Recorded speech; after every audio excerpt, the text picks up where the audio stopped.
Wow, that's good pizza.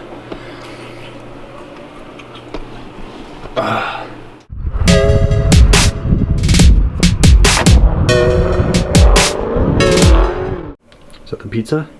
Is that the pizza? Pizza coming? Why is it rectangular? You said you wanted anchovies, huh? Actually, it's orange. What? There's your anchovies. This is a TR8 core for the Mazdaspeed 3 front mount intercooler setup. Everything in Canada costs a lot more because it has to be shipped from the States, and the Canadian dollar is absolutely horrible right now. So yeah, you know, if you gotta do what you love, you know, if you really want to soup your car up, you gotta be willing to pay to play. So here we are, paying to play. This is how thick it is. Don't drop this one like you dropped. This is my wallet, genuine leather. It's as thick as my wallet. As wide as your wallet. It's a 500 horsepower rated core from what it's advertised as. And you know, I'm on a stock block, so I probably won't be using it to its full potential, but you know, it's going to be really efficient for a BNR S4, and I can't wait to install it. This is the JBR piping kit. The reason why I went with the JBR piping kit is because it's kind of a cool design. It's mainly made of silicone, so they advertise it to have less connection points, therefore having less leaks. And it's just durable, and the price was right too, so JBR makes some really good stuff, you know. Are there expansion issues with like it all being silicone? You know what though? This is a really thick walled silicone. I don't think I'm gonna have any issues. Cool, cool, cool. And this goes right on top to clear the valve cover, right? So this will go like here? That actually goes down this way. Down. Right? So it comes with a bunch of clamps and stuff like that. The piping kit comes with a bunch of clamps.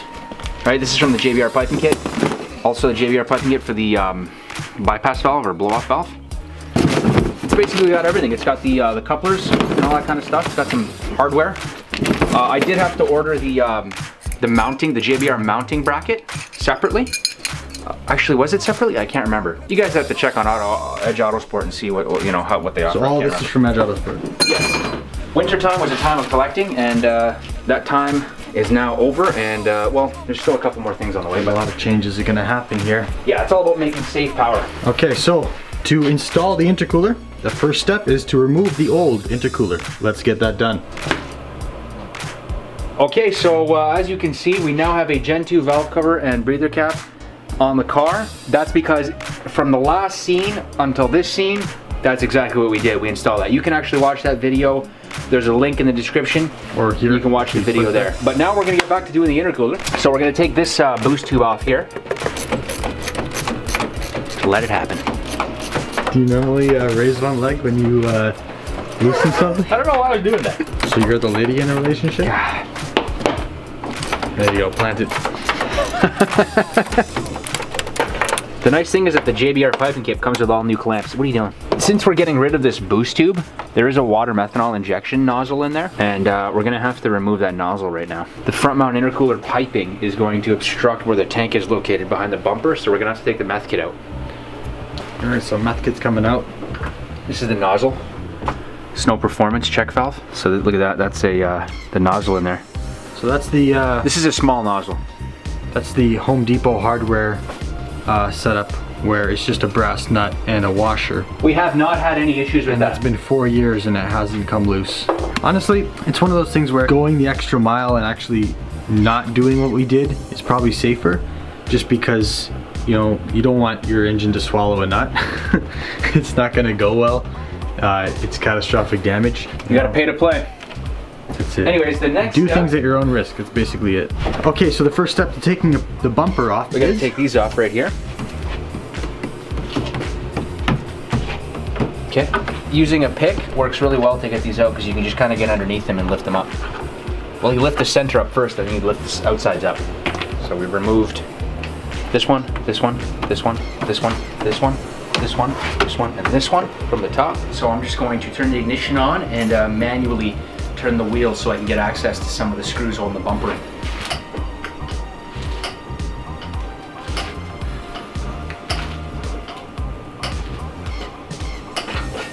So I'm going to remove this tab, or this push clip, and this push clip up here, which will allow me to bend the shield backwards a little bit and remove one of the screws that goes upwards like this.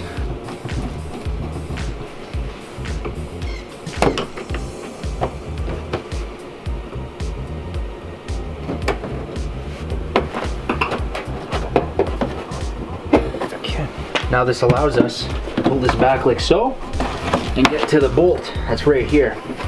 I believe it's a 10mm. So I'm gonna get my 1/4 inch extension with a 10mm on it and my 1/4 inch ratchet. Hold this back. Find the screw and loosen away. It's already pretty loose. All right. Now we got to do the same for the other side, so we're just going to turn the wheel to the right.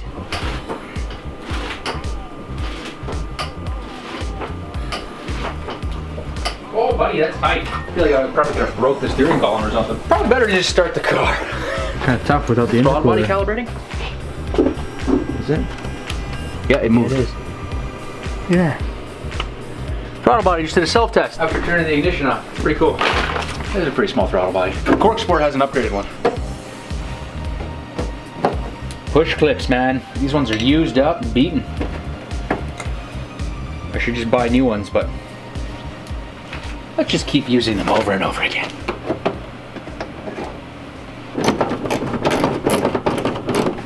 Try not to drop it in there. All right. Can't go wrong with Belgian Moon. So Joey, what do you think? I think the bumper's still on. All right, so let's loosen the fasteners from beneath the bumper cover now. So I gotta get a piece of cardboard on the ground so I don't get dirty. What about that foam right there in the corner? Is that gonna work? Oh, that sucks. It's behind the makeshift table. That it is. But you're lucky I'm here.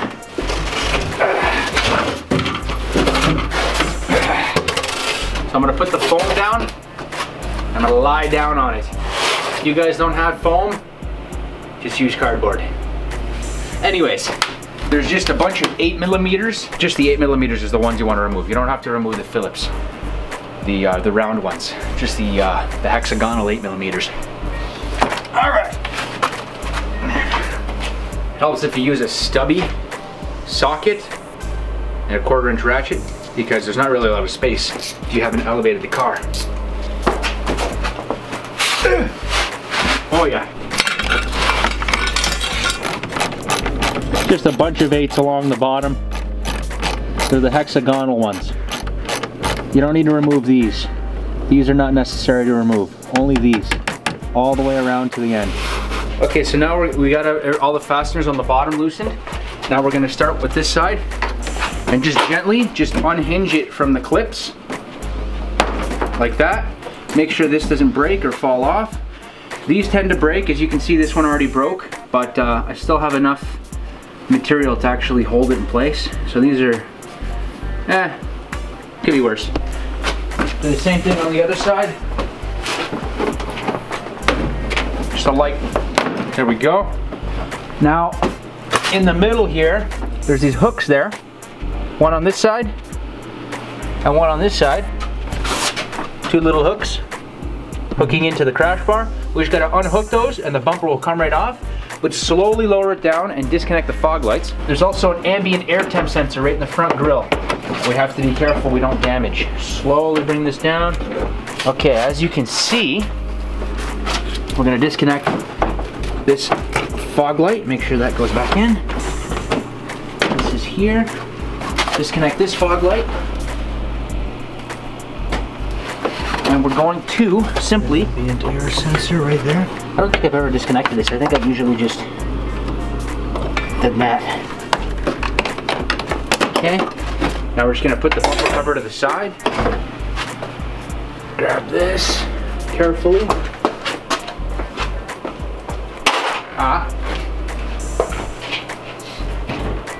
Now you can start popping the front mount intercooler on. So we gotta remove the meth pump and the meth reservoir because the JBR piping is going to get in the way of that. So we're going to have to relocate that at some point, most likely into the trunk.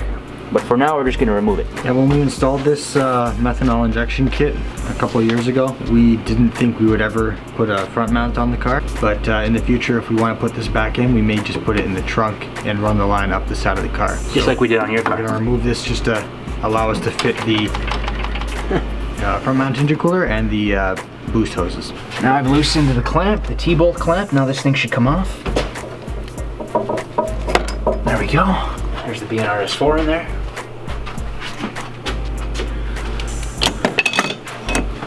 Nice little turbo. This is gonna go underneath. We'll wait for that one. This one's, we put this one on here, mounted it up to the throttle body.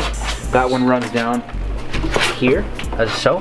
So literally you just have to like fish it right around there. I have to fish it right around. Gotta figure out how I'm gonna set up the 6-port system here. It's okay, that's another video. Okay, so now the next step is to remove this radiator shield here.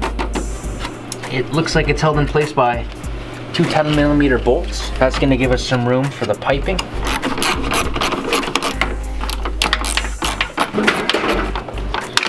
Ah, there we go. We need to loosen this one here, this 10mm, which is holding the power steering cooler lines in place, because we're gonna bring it forward and put it in front of the intercooler. Oh, look at the cute little cooling fins. Okay. Put the bolts in a safe place, like right here. Now this can actually move freely now. You gotta do the other side though. Loosen the other side, which is a 10 right here. I've removed the 2 10mm bolts holding the power steering cooler lines in place. And according to the instructions, we're supposed to place this in front of the intercooler. So now we need to mount the actual core itself. So I'm gonna grab the core along with the mounting hardware. So if I'm not mistaken, the bolt that went here and a bolt that went here was holding in the radiator shroud. This hole here was for the power steering cooler lines. So we're gonna put this one here, this mounting bracket from JBR, like such, loosely in place. And then we're gonna do the same thing on the other side, like this, like that. And then we're gonna keep everything loose and we're gonna position the core in place and then tighten everything down in one shot. Is that the original bolt? This is the original bolt. Like that, just loosely, not too tight. I'm gonna do the same thing on the other side. So we're gonna position the core in place. Okay, so the mounting brackets for the intercooler core are the ones that are the same length. 3 inches by 3 inches according to the instructions. Wipe yourself off. You're bleeding. Where? Live rush hour. So the hardest part of this intercooler's job is reading the instructions.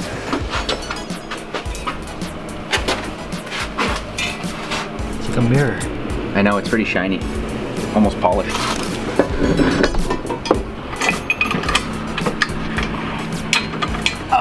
My back. That looks pretty cool already. It actually looks pretty cool. Actually looks pretty cool already. The core is just sitting there. We haven't even fully installed it. Looks pretty cool. Wanna go for a quick test drive before you finish installing it? Okay, so we needed some spinning motivation.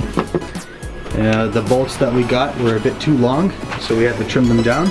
So from the bracket to the intercooler itself, those bolts were a little bit long. These ones right here, these bolts here, those were a little bit too long. We had to shave them down a little bit with a grinder on both sides. And basically it's just a matter of wiggling and figuring out, just slowly positioning the intercooler and tightening everything up. It's a little bit of a pain if you're on the ground because it is a bit low, but with patience and not giving up, you will succeed. And it's also a bit of a pain to get the power steering cooling lines to kind of mesh nicely over the intercooler. All the brackets go like this. You know, JBR's got good instructions online for the bracketing kit. And now we're just gonna go ahead and finish up with the rest of the piping. So, according to the JBR instructions, we have to remove this stud and we have to take this harness and shift it over to this side and this harness and shift it over to the right side. So we're gonna start by taking one nut, spinning it on, and taking a second nut, spinning it on top, and then loosening the bottom nut to actually remove the stud. We're just trying to size up all this piping here. The instructions basically tell you to bend this AC line to try to bring it closer to the front of the car, but it's, I don't know, that's kind of tricky. And they also want you to bend this AC line back a bit, and you're switching this connector that used to be in the middle here. They want you to switch it with this one and then put this one over here. So it's just moving stuff around, and they also want you to, this map sensor connector down here, it used to be inside this bracket. They want you to disconnect it from that bracket and put it in behind the bracket.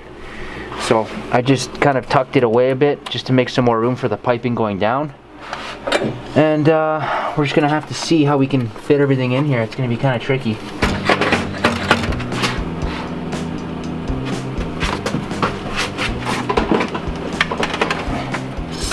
This is a horrible experience. Like, how is there any room? It's hitting everything. It's like, as soon as the engine moves, it's gonna crush the pipe. That's horrible. That is absolutely horrible. Is this really how front mount intercoolers are?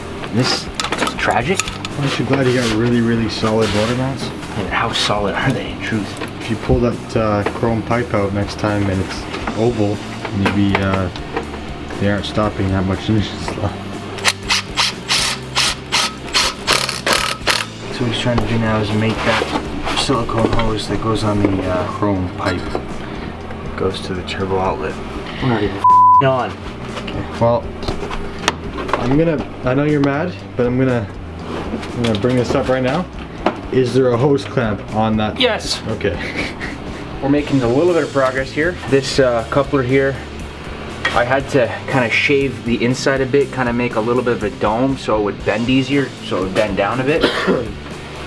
There's like no clearance whatsoever here. Things are just extremely tight. Okay, the bypass valve is on after much struggle. The hardest thing in this car so far, as dumb as it sounds, has been the front mount intercooler. The BNRS4 turbo install wasn't even as stressful as this. Okay, so now we're going to remove the shroud so we can have some clearance for the pipe here. We're not going to need the shroud anymore because we don't have the top mount anymore. So it's just 4 10mm nuts. One there, one back there, and one back there. And then there's a center locking clip that it just pops out. So it's a pretty stealthy look. The core is under there. It's kind of hard to see, but I'm sure in broad daylight it'll be easier to see. The job was difficult. It is now complete.